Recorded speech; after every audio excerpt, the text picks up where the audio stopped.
Assalamualaikum warahmatullahi wabarakatuh. Perkenalkan, nama saya Labusap, NIDN 0901058505. Saya adalah dosen pada Prodi Pendidikan Vokasional Mekatronika, jurusan Pendidikan Teknik Elektronika, Fakultas Teknik Universitas Negeri Makassar. Video ini merupakan proses pembelajaran pada mata kuliah Kesehatan Kerja dan Keselamatan Lingkungan yang dilaksanakan pada semester ganjil dengan kode mata kuliah 21B10C141. Mata kuliah Kesehatan Kerja dan Keselamatan Lingkungan merupakan mata kuliah wajib dengan rumpun mata kuliah perilaku berkarya dengan bobot SKS sebanyak 2.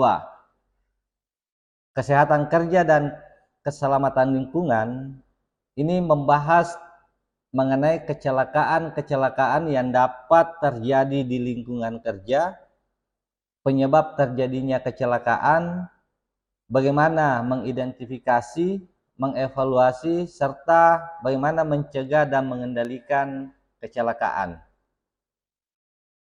Capaian pembelajaran pada mata kuliah ini adalah 1.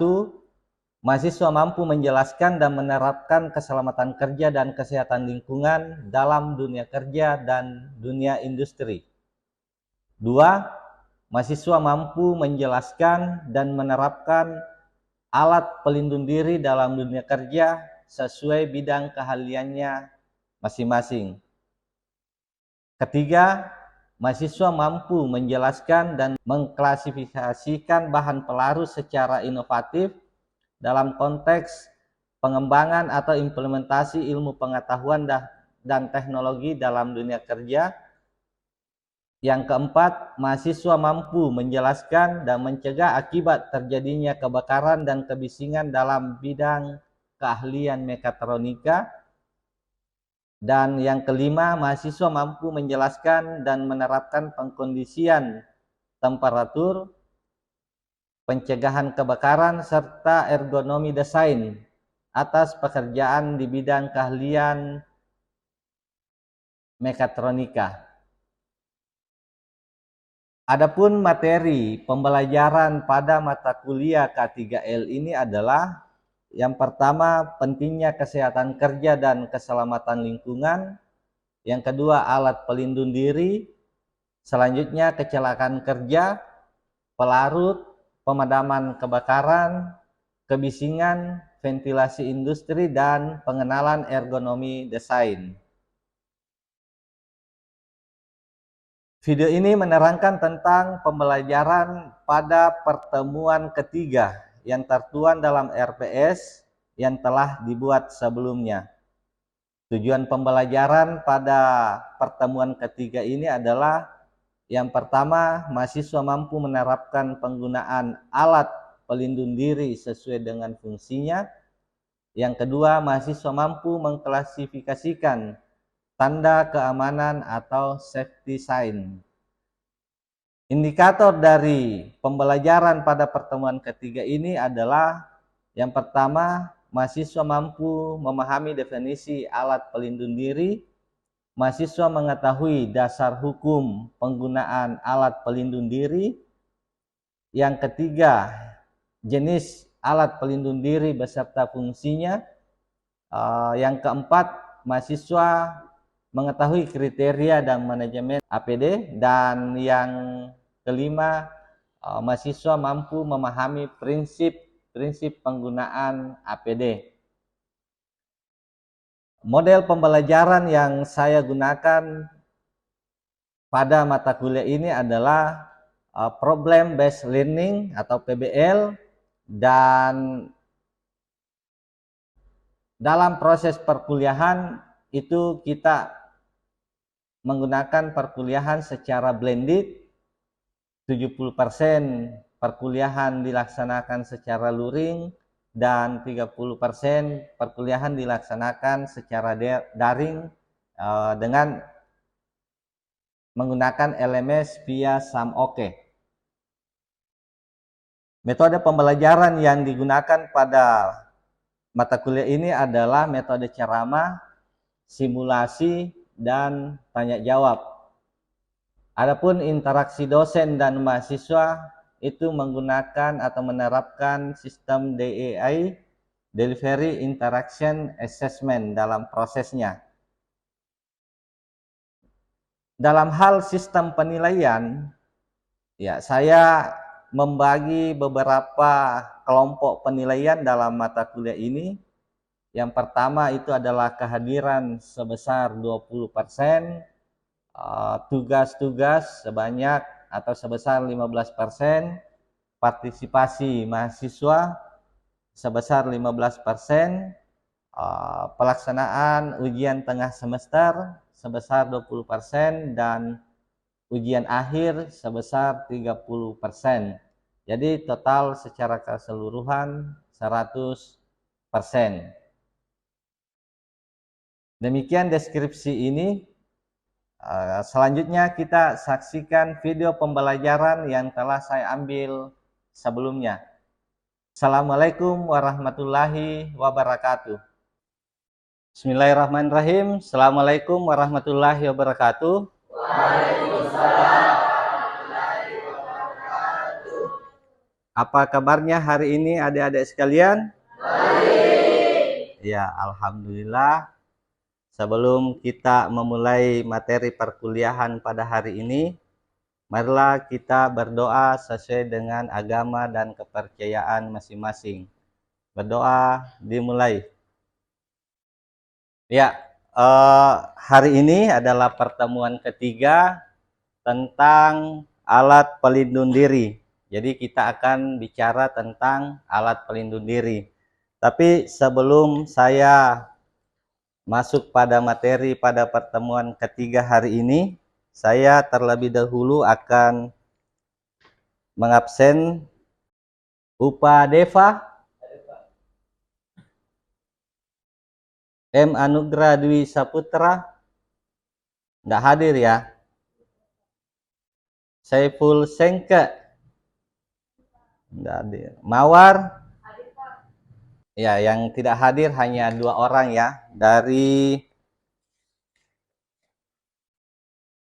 36 orang. Saya ingin mereview pertemuan pekan lalu atau minggu lalu tentang pentingnya kesehatan kerja dan keselamatan lingkungan. Ya, kira-kira apakah adik-adik sekalian masih mengingat materi pada pertemuan yang lalu? Ya, ada yang bisa menjelaskan atau memberikan argumentasi terkait materi minggu lalu? Ya, mengenai definisi atau pengertian K3. Ada yang bisa? Ya, mungkin yang di belakang dulu, silakan. K3L menurut Undang-Undang Nomor 1 Tahun 1972 yaitu menciptakan keadaan aman, kondisi yang terlindung secara fisik dan spiritual, atau menghindar dari keadaan yang tidak diinginkan. Iya, ada yang lain? Iya, silakan. Adapun memungkinkan setiap orang untuk hidup produktif secara sosial dan ekonomi di dalam kesatuan ruang dengan semua makhluk hidup. Iya, itu ya. Berarti adik-adik masih mengingat atau sudah paham materi pada pertemuan yang lalu. Terus mungkin masih ada. Kalau saya tanya bagaimana syarat kesehatan lingkungan kerja pada industri misalnya? Ya, ada? Ya, silakan. Air, ada syarat udara, Ya. pencahayaan, kedisiplinan dan getaran. Ya, saya pikir materi pertemuan pekan lalu adik-adik sudah memahami itu. Kita lanjut masuk pada materi pertemuan hari ini terkait alat pelindung diri.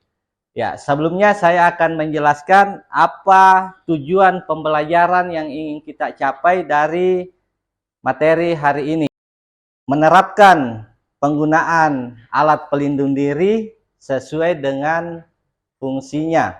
Terus yang kedua adalah mampu mengklasifikasikan tanda keamanan atau safety sign. Indikator capaian materi kita hari ini adalah mahasiswa mampu atau memahami definisi alat pelindung diri. Yang kedua, memahami dasar hukum. Terus jenis alat pelindung diri beserta fungsinya. Mahasiswa mampu memahami kriteria dan manajemen APD, dan mahasiswa mengetahui atau memahami prinsip penggunaan alat pelindung diri. Sebelum lanjut, ada yang bisa menjelaskan apa itu alat pelindung diri? Ya, boleh? Alat pelindung diri biasanya digunakan dalam industri untuk melindungi tubuh dari bahaya atau potensi kecelakaan. Ya. Kalian ketika berangkat ke kampus itu menggunakan alat pelindung diri kepala. Ya, menggunakan helm standar SNI. Kalau secara definisi, alat pelindung diri itu adalah seperangkat alat yang digunakan oleh tenaga kerja untuk melindungi seluruh atau sebagian tubuhnya terhadap kemungkinan adanya potensi bahaya atau kecelakaan kerja. Ya. Alat pelindung diri ini dipakai sebagai upaya terakhir dalam usaha melindungi tenaga kerja apabila usaha rekayasa atau engineer dan administrasi tidak dapat dilakukan dengan baik.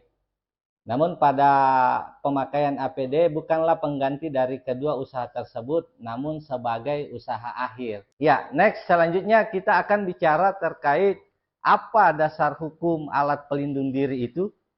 Ya, ternyata secara regulasi, secara aturan, ya alat pelindung diri itu diatur oleh negara atau pemerintah. Sehingga ada undang-undang yang mengatur terkait alat pelindung diri. Tadi di awal sudah disampaikan bahwa yang pertama Undang-Undang Nomor 1 Tahun 1970 khususnya pasal 3 ayat 1 butir F yang menyatakan bahwa memberikan alat-alat pelindungan diri pada para pekerja. Ya. Nanti siapa sebenarnya yang punya tanggung jawab untuk melindungi para pekerja. Terus dalam pasal 9 ayat 1 butir C, pengurus diwajibkan menunjukkan dan menjelaskan pada tiap tenaga kerja baru tentang alat pelindung diri baik bagi tenaga kerja yang bersangkutan. Ya, terus diatur dalam Permenaker Trans nomor 1 tahun 81 pasal 4 ayat 3 yang berbunyi menyebutkan kewajiban pengurus menyediakan secara cuma-cuma alat pelindung diri. Selanjutnya adalah jenis-jenis APD dan penggunaannya. Ada yang bisa menyebutkan kepada saya? Ya, jenis-jenis APD yang biasa digunakan? Helm, Pak. Ya, helm. Yang Tangan juga, Pak. ya, sarung tangan. Ya, berarti ini safety riding ini pada saat berangkat kuliah kayaknya. Ya, Noval ternyata dalam kesehariannya itu sudah menggunakan alat pelindung diri kepala dengan kaos tangan. Ya.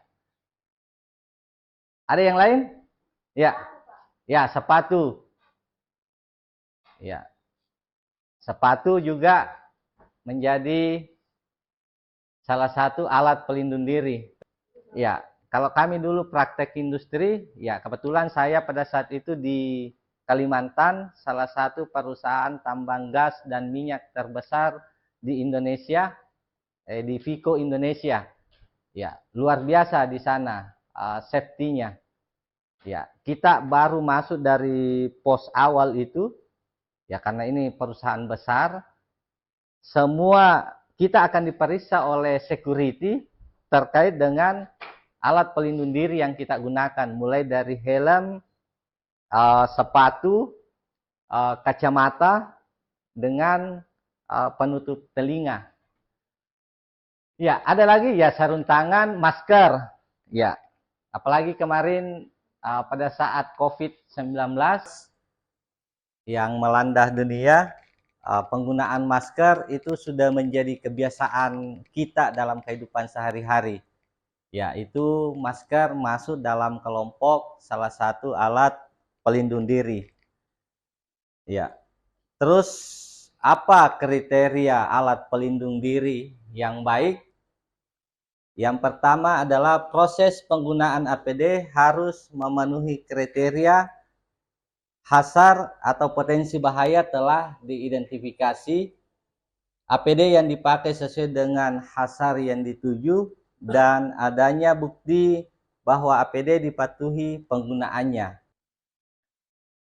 Next, selanjutnya adalah bagaimana manajemen alat pelindung diri.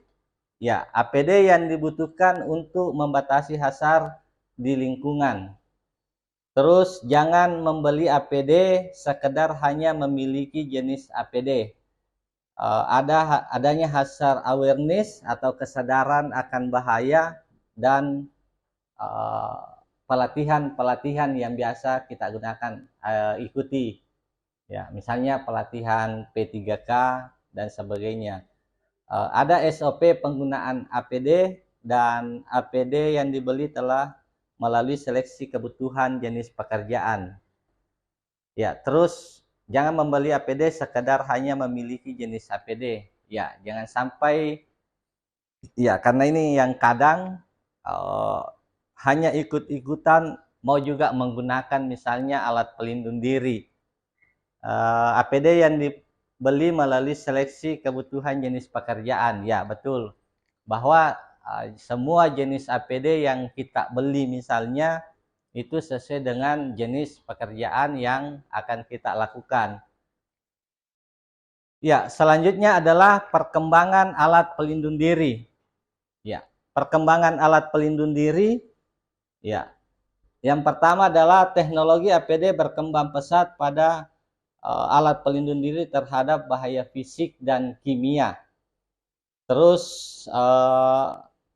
namun kadang masih kurang berkembang pada APD terhadap bahaya biologi. Terus kemampuan perlindungan yang tak sempurna karena memakai APD yang kurang tepat, cara pemakaian APD yang salah, dan APD tidak memenuhi persyaratan standar.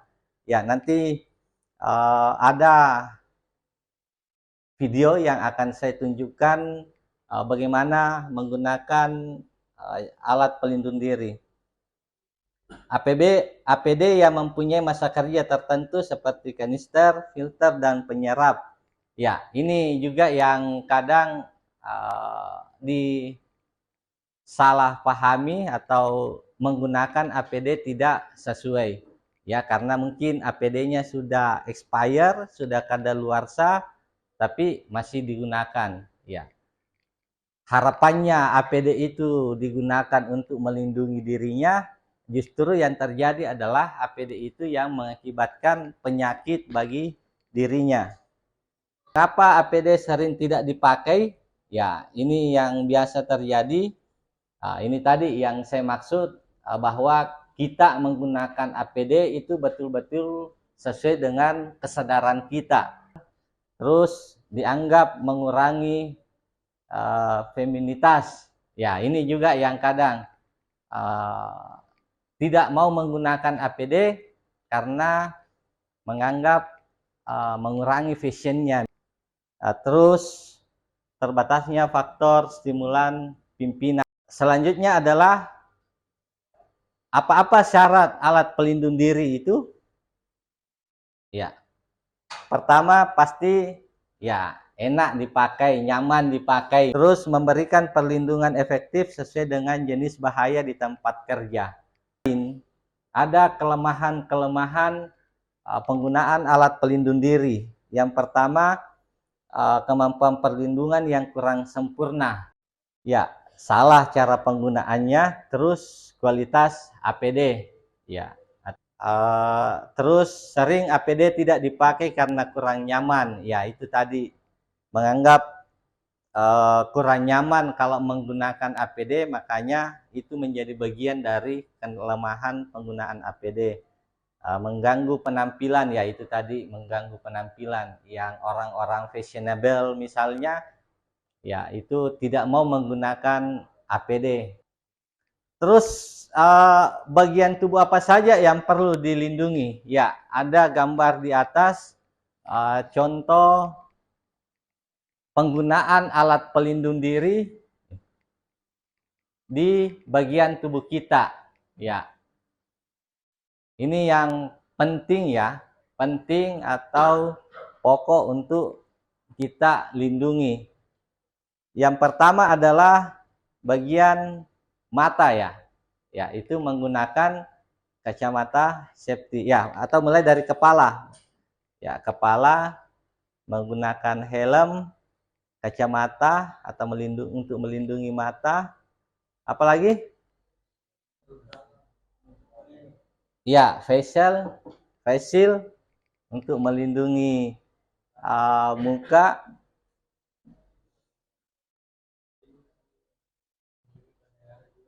Ya, melindungi pendengaran ketika kita bekerja di tempat yang bising, itu harus menggunakan alat pelindung telinga, sarung tangan, dan sepatu safety. Ya, ini adalah bagian-bagian tubuh yang perlu dilindungi. Artinya ini adalah bagian-bagian vital, ya, terutama kepala ya, yang paling vital. Karena orang biasa lihat orang hidup tidak ada kepalanya. Tidak ada ya. Tapi biasa lihat orang hidup tidak ada tangannya. Biasa lihat orang hidup tidak ada kakinya. Iya, berarti memang kepala ini menjadi bagian tubuh yang paling vital. Ya, karena tidak ada orang yang hidup tanpa kepala. Ya, next selanjutnya adalah ya, ini hanya beberapa gambar yang saya tampilkan terkait alat pelindung diri.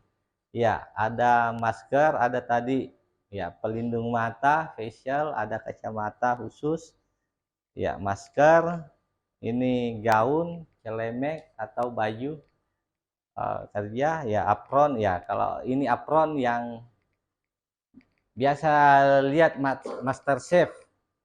Ya, yang biasa digunakan Master Chef itu digunakan juga di laboratoriumnya kita, khususnya di mesin misalnya, jurusan teknik mesin pada saat mengelas itu menggunakan namanya apron. Ya, atau celemek, ada sarung tangan, ya, pelindung kaki, ya, sepatu, ya. Ini adalah selanjutnya saya akan tampilkan contoh video, contoh penggunaan alat pelindung diri. Ya, silahkan disimak bagaimana cara menggunakan alat pelindung diri dengan benar.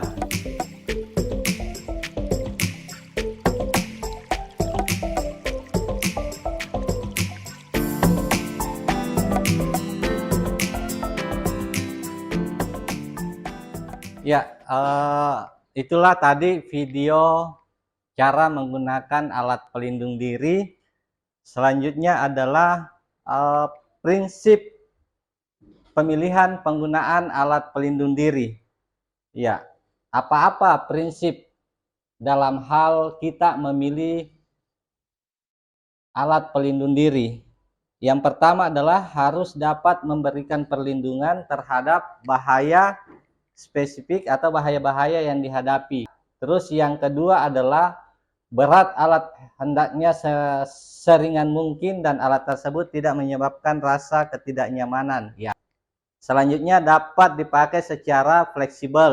Selanjutnya adalah tidak menimbulkan bahaya tambahan. Terus tidak mudah rusak. Selanjutnya memenuhi ketentuan dari standar yang ada, pemeliharaannya mudah dan tidak membatasi gerak. Saya akan putar lagi bagaimana cara melepas APD itu ketika sudah digunakan.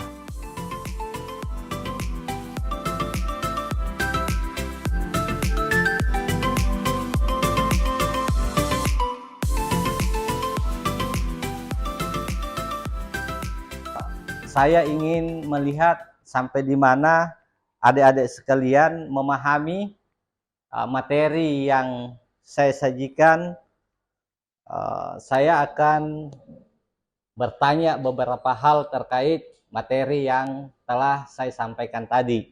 Siapa yang bertanggung jawab menyediakan alat pelindung diri di tempat kerja? Ada yang bisa? Ya, silakan. Tentang alat pelindung diri pasal 2, yaitu pengusaha wajib menyediakan alat pelindung diri pekerja atau buruh di tempat kerja. Ya, cukup.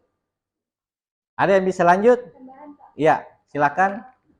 Yang bertanggung jawab menyediakan APD di tempat kerja itu pengusaha, Pak. Karena Ya. pengusaha ini dia bertanggung jawab untuk yang pertama melakukan penilaian bahaya, yang kedua mengidentifikasi dan mengendalikan bahaya fisik dan kesehatan. Terima kasih. Terus siapa atau apa saja tanggung jawab pekerja terkait penggunaan APD? Ada yang bisa? Ya, silakan. Jadi tanggung jawab pekerja terkait dengan penggunaan APD itu seperti memakai APD dengan benar, mengikuti pelatihan tentang APD, Iya. menjaga, merawat dan membersihkan APD, serta menginformasikan kepada atasan tentang keperluan perbaikan atau penggantian APD, Pak. Iya. Ada yang bisa menambahkan atau ada yang lain? Apa saja tanggung jawab kita? Kalau kita misalnya sebagai pekerja, tadi kan dijelaskan bahwa pengusaha itu mempunyai tanggung jawab untuk menyediakan alat pelindung diri bagi pekerjanya. Terus apa tanggung jawab kita sebagai pekerja misalnya? Ada yang lain? Coba. Bisa? Ya, silakan. Kita bekerja kepada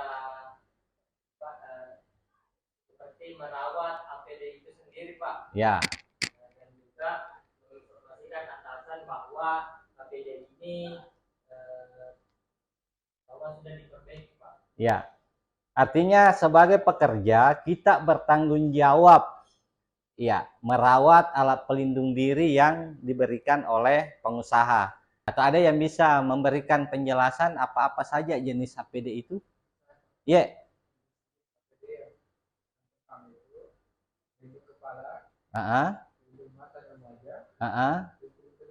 Pelindung telinga.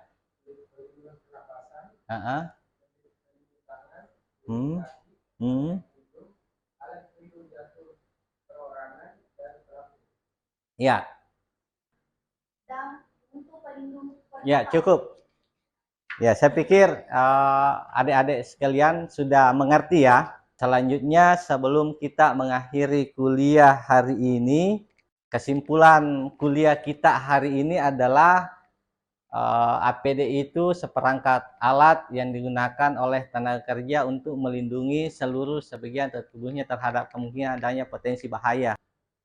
Silahkan selesaikan tugasnya, tugas ketiga di LMS SAMOKE.